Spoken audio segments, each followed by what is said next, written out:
টেনিদা বললে, মেরে দিয়েছি কেল্লা। চল, একটু মিষ্টিমুখ করে আসা যাক। মিষ্টিমুখ করতে আপত্তি আছে এমন অপবাদ পেলারামের শত্রুরাও দিতে পারবে না। তবে টেনিদার সঙ্গে যেতেই আপত্তি আছে একটু। ওর মিষ্টিমুখ মানে আমার পকেট ফাঁক। টেনিদা যখনই বলেছে, চল পেলা, বঙ্গেশ্বরী মিষ্টান্ন ভান্ডার থেকে তোকে জলযোগ করিয়ে আনি, তখনই আমার কমসে কম 5টি টাকা সেরফ বরবাদ। মানে রাজভোগগুলো ওই খেয়েছে, আর আমি বসে বসে দু একটা যা খেতে চেষ্টা করেছি, থাবা দিয়ে সেগুলো কেড়ে নিয়ে বলেছে, এসব ছেলেপুলের খেতে নেই, পেট খারাপ করে। অতএব গেলাস দুই জল খেয়েই আমায় উঠে আসতে হয়েছে।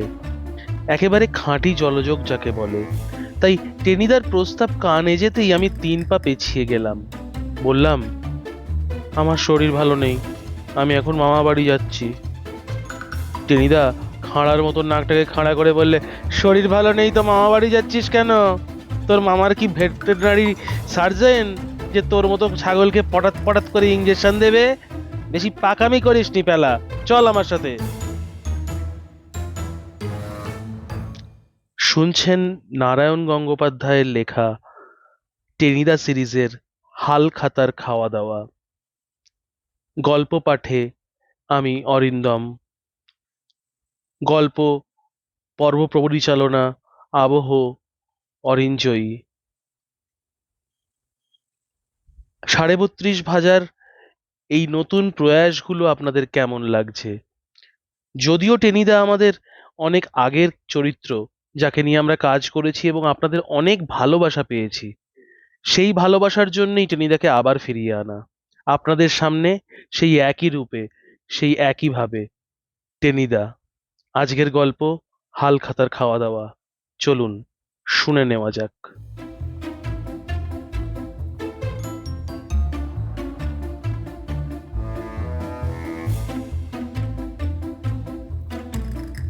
সত্যি বলছি টেনিদা, কিন্তু সত্যি মিথ্যে কিছুই টেনিদা আমায় বলতে দিলে না। আমার পিঠে 15 সের ওজনের একটা চাটি বসিয়ে বললে, কেন বৎসরকার প্রথম দিনটাতে একরাশ মিথ্যে বলছিস পেলা? কোনো ভাবনা নেই বুঝলি, তোর 1 পয়সাও খরচ নেই, সব পরস্বৈপদী। পরস্বৈপদী? কে খাওয়াবে? আমাদের মতো অপগণ্ডকে খাওয়াবার জন্য কার মাথা ব্যথা পড়েছে? টেনিদা বলল, তোর মগজে আগে গোবর ছিল, এখন একেবারে নিটোল ঘুটে। ওরে গর্ধব, আজ যে হালখাতা, দোকানে গেলেই খাওয়াবে। কিন্তু আমাদের খাওয়াবে কেন?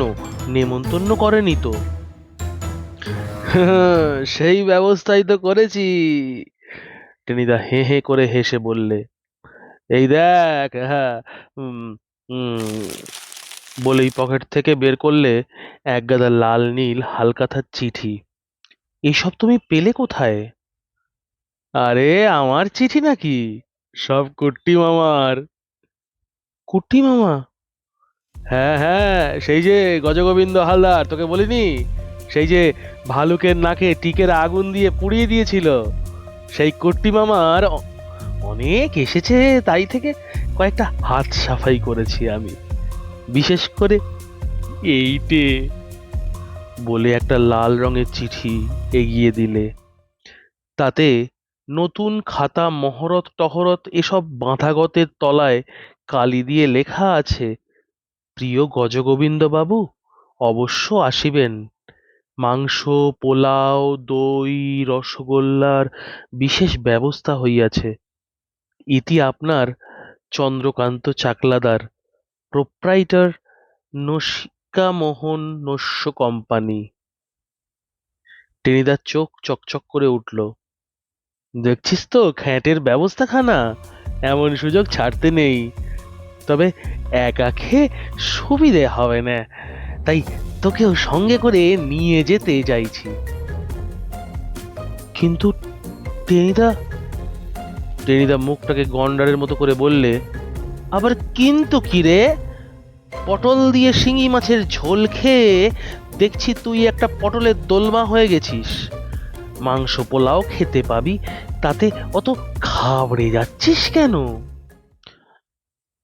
আমি বলছিলাম, হালখাতায় গেলে নাকি টাকা ফাকা দিতে হয়। না দিলেই হলো। দোকানদারেরা এই সময় ভারী জব্দ থাকে জানিস তো। যত টাকাই পাওনা থাক না কেন, মুখ ফুটে দুটো চাইতে পারে না। যত খুশি খেয়ে আয়, হাসি মুখে বলবে আর দুটো মিহিদানা দেবো স্যার। চল চল পেলা, এমন মৌকা ছাড়তে নেই। ভেবে দেখলাম ছাড়া উচিত নয়। আমি টেনিদার সঙ্গই নিলাম। প্রথম দু একটা জায়গায় খুচরো খাওয়া দাওয়া হলো। এক গ্লাস ঘোলের শরবত, দু একটা মিষ্টি, এইসব। দোকানদারেরা অবশ্য আর চোখে টাকার থলের দিকে বারবার তাকাচ্ছিল, আমরা কিছু দিই কিনা। আমরাও সব ভ্রুক্ষেপ না করে নিজেদের কাজ ম্যানেজ করে গেলাম। অর্থাৎ যতটা পারা যায় রসগোল্লা, ঘোলের শরবত, ডাবের জল এসব সেঁটে নিলাম। এক আধজন বেশ বেজার হলো। একজনের গলা তো স্পষ্টই শোনা গেল, 227 টাকা বাকি। গজগোবিন্দবাবু একটা পয়সা ছোঁয়ালেন না। আবার দুটো ছোকরা এসে 3 টাকার খাবার সাবড়ে গেল। ওসব তুচ্ছ কথায় আমরা কান দিলাম না, দেওয়ার দরকারই বোধ হলো না।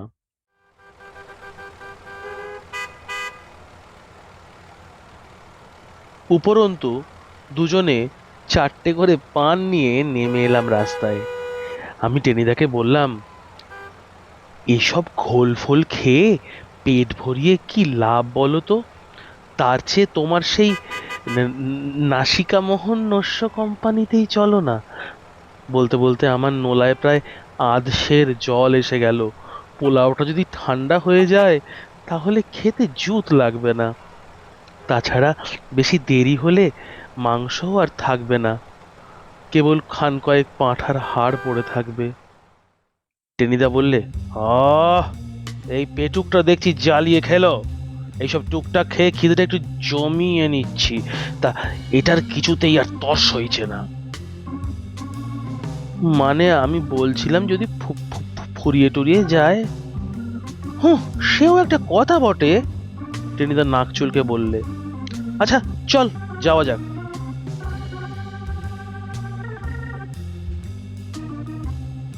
ঠিকানা বাগবাজারের, তাও কি এক গলির মধ্যে।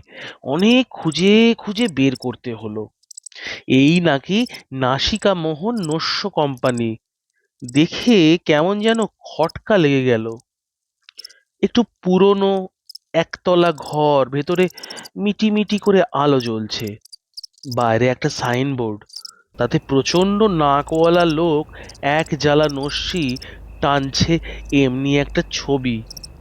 সাইনবোর্ডটা কেমন কাত হয়ে ঝুলছে। এরাই খাওয়াবে মাংস পোলাও। বললাম, টেনিদা, পোলাও টোলাওয়ের গন্ধ তো পাচ্ছি না। টেনিদা বললে, আছে, সব আছে, চল ভেতরে যাই। ঘরে ঢুকে দেখি একটা ময়লা চাদর পাতা তক্তপোষে দুটো ষণ্ডা মতন লোক কেলে হাঁড়ির মতো মুখ করে বসে আছে। পাশে একটা কাঁচ ভাঙা আলমারি, তাতে গোটা কয়েক শিশি বোতল, আর কিচ্ছু নেই। আমরা কিরকম ঘাবড়ে গেলাম, জায়গা ভুল করিনি তো? কিন্তু তাই বা কি করে হয়? বাইরে স্পষ্ট সাইনবোর্ড ঝুলছে। ওই তো, ওই তো আলমারির গায়ে সাঁটা এক টুকরো কাগজে লেখা রয়েছে, নাসিক্য মোহন নস্য কোম্পানি, প্রো চন্দ্রকান্ত চাকলাদার। আমাদের দেখেই একটা লোক বাঘাটে গলায় বললে, কি চাই? সঙ্গে সঙ্গে আমি প্রায় দরজার বাইরে। টেনিদা ঢোক গিলে বলে, "আ- আমরা আমরা হালখাতার নেমন্তন্ন পেয়ে আসছি।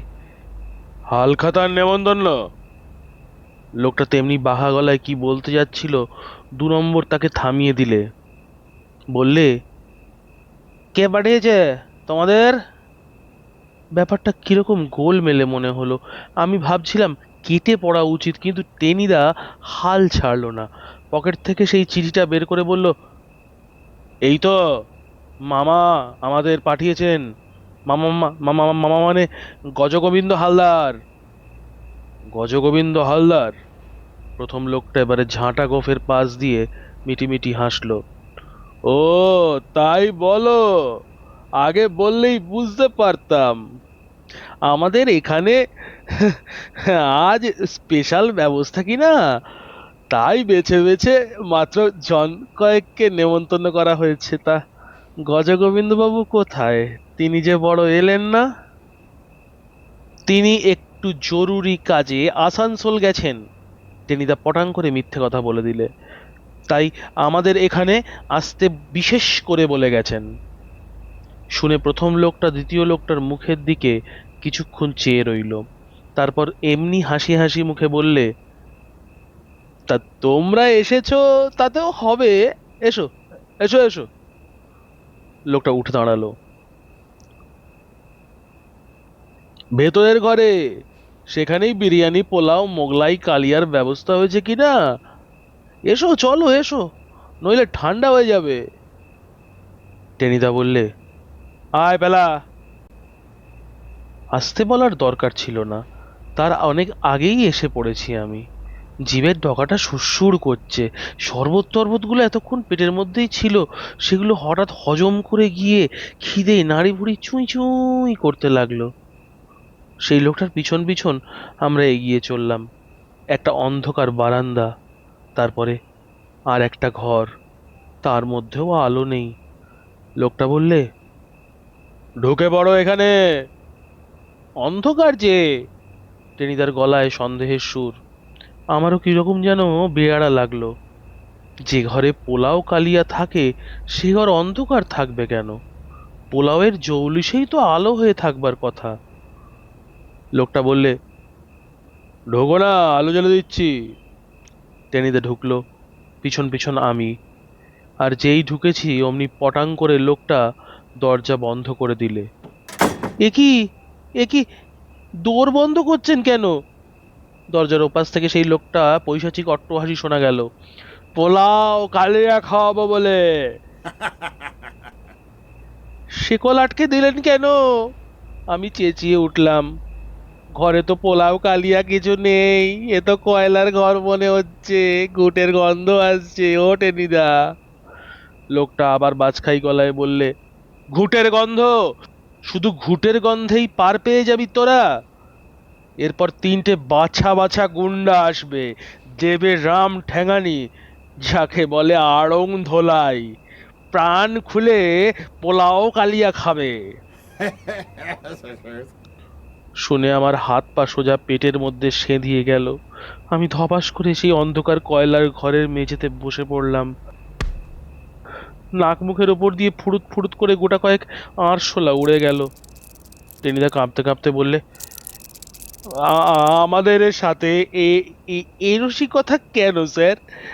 আমরা কি করেছি? কি করেছো? লোকটা সিংহনাদ ছাড়লো। তোমরা মানে তোমার মামা গজগোবিন্দ। লোকটা সিংহনাদ ছাড়লো।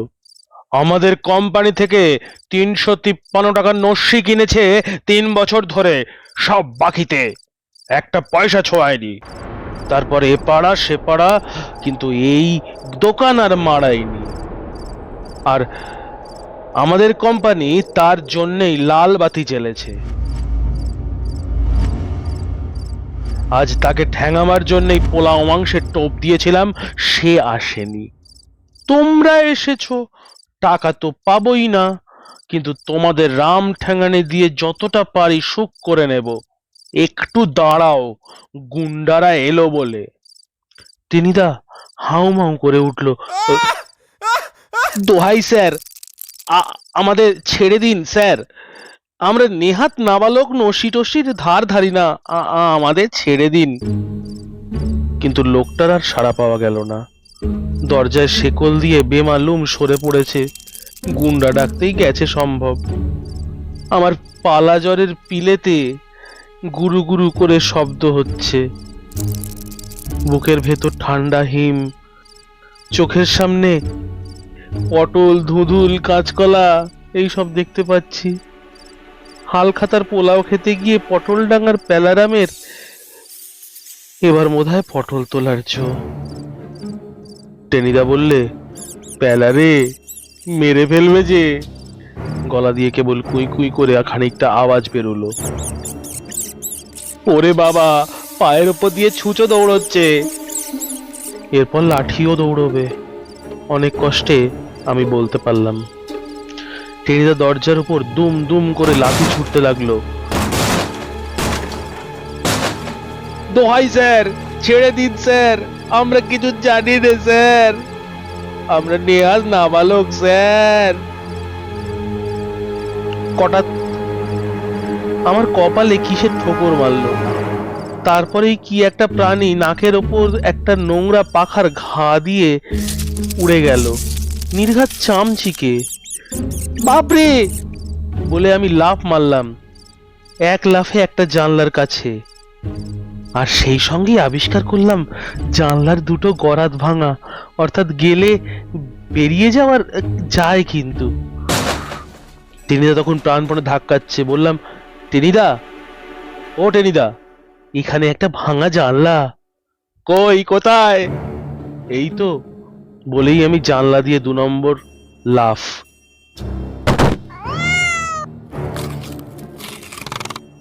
আর সঙ্গে সঙ্গে একেবারে ডাস্টবিনে, রাজ্যের দুর্গন্ধ আবর্জনার ভেতর। টেনিদাও আমার ঘাড়ের ওপর এসে পড়লো পর মুহূর্তেই। আর তক্ষুনি উল্টে গেল ডাস্টবিন। আমাদের গায়ে, মাথায় পৃথিবীর সমস্ত রকম পচা আর নোংরা জিনিস একেবারে মাখামাখি। হালখাতার খাওয়া দাওয়াই বটে। অন্নপ্রাশন থেকে শুরু করলে যা কিছু খেয়েছিলাম সব সব ঢেলে বেরিয়ে আসছে গলা দিয়ে। কিন্তু কিন্তু বমি করার সময় নেই আর। পেছনে একটা কুকুর তাড়া করেছে। কারা যেন বললে, চোর চোর চোর চোর। সর্বাঙ্গ সেই পচা আবর্জনা মেখে প্রাণপণে ছুটতে আরম্ভ করেছি আমরা সোজা বড় রাস্তার দিকে। সেখান থেকে একেবারে গিয়ে গঙ্গায় নামতে হবে। পুরো 2 ঘন্টা চান না করলে এ গায়ের গন্ধ যাওয়ার সম্ভাবনা নেই।